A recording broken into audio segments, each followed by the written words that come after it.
Hello दोस्तों, कैसे हैं आप। आज की कहानी का नाम है सबक।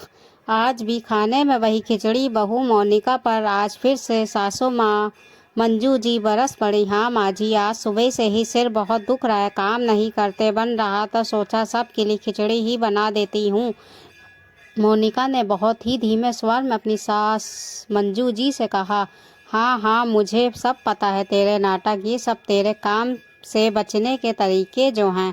मंजू जी ने फिर मोनिका को ताना मारा। मोनिका को तो अब आदत सी पड़ गई थी रोज के ताने सुनने की। उसको शुरू से है कलाकार और देना फालतू की बहस करना अच्छा नहीं लगता था। मोनिका और शरद का विवाह कुछ 4 साल पहले ही हुआ था। परिवार में 3 लोग और उनका एक बेटा सोनू था जो 2 साल का था। शरद के पिता बचपन में ही गुजर गए थे। मंजू ने टीचर की नौकरी करके शरद को बड़ा आदमी बनाया। शरद भी अपनी माँ के ताने मारने की आदत से अच्छी तरह वाकिफ था, पर वो हमेशा मोनिका को ही चुप रहने का बोलता था। जब भी मोनिका मंजू जी के बारे में कुछ भी बोलती तो शरद बोलता कि माँ की बातों को नज़र अंदाज करो। मोनिका भी सोचती ठीक भी है, शरद तो हमेशा ही सहयोग करते हैं। अरे मोनिका, तुम कोई नौकरी क्यों नहीं कर लेती, आप तो सोनू को भी माँ देख लिया करेगी।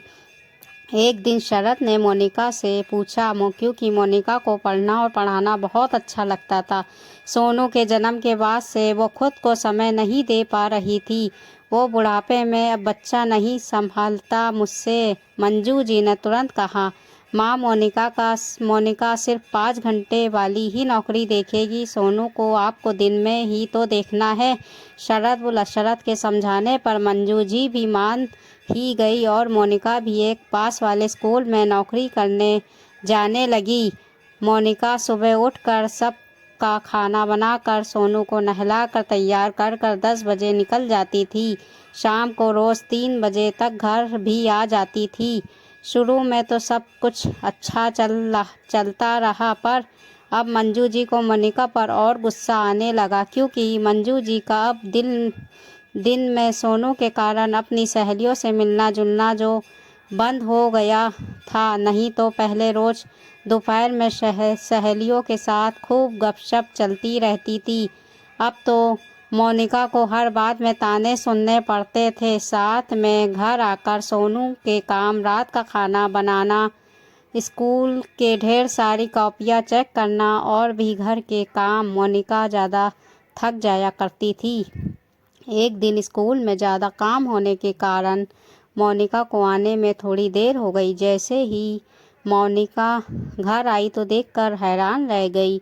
मंजू जी जो तो फ़ोन पर अपनी सहेलियों से बातें कर रही थी और एक तरफ सोनू बहुत तेज रो रहा। माँ जी, सोनू क्यों रो रहा है? मोनिका ने बहुत गुस्से में मंजू जी से पूछा। तुम तो 3 बजे आ जाती हो ना, आज क्यों देर हो गई? मेरी भी बच्चा संभालने की ड्यूटी सिर्फ 10 से 3 ही बजे होती है, उसके बाद मेरा भी कुछ समय है। मंजू जो मोनिका को फटाक से उत्तर दिया। आज तो मोनिका को भी बहुत गुस्सा आ रहा था। आता भी क्यों ना, इतने सालों से मंजू जी के ताने जो सुन रही थी। मोनिका भी फटाफट रसोई में गई और गुस्से में कुकर में खिचड़ी चढ़ा दी। ये तो वही खिचड़ी थी जिसे मंजू जी को सख्त नफरत थी। हर बार तो खिचड़ी उसी दिन बनती थी जब मोनिका की तबीयत ठीक नहीं लगती थी, पर आज तो जानबूझकर मोनिका ने मंजू जी को सबक सिखाने के लिए खिचड़ी बनाई थी। जैसे ही रात में शरद, मंजू जी और मोनिका खाना खाने बैठे, मंजू जी बोली, ये क्या आज फिर खिचड़ी बनी है?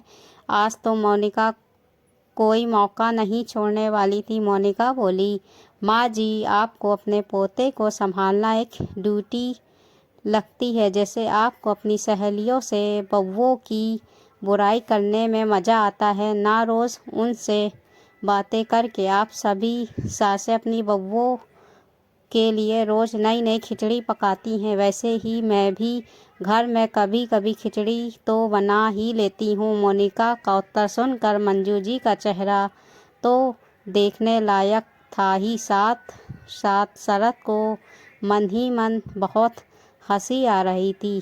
दोस्तों, ये कहानी आपको कैसी लगी? कहानी अच्छी लगी हो तो हिंदी कहानी को लाइक, सब्सक्राइब और शेयर ज़रूर कर दीजिएगा। मिलते हैं अगली कहानी के साथ। तब तक के अपना ख्याल रखिएगा, दुआओं में याद रखिएगा। अल्लाह हाफिज़।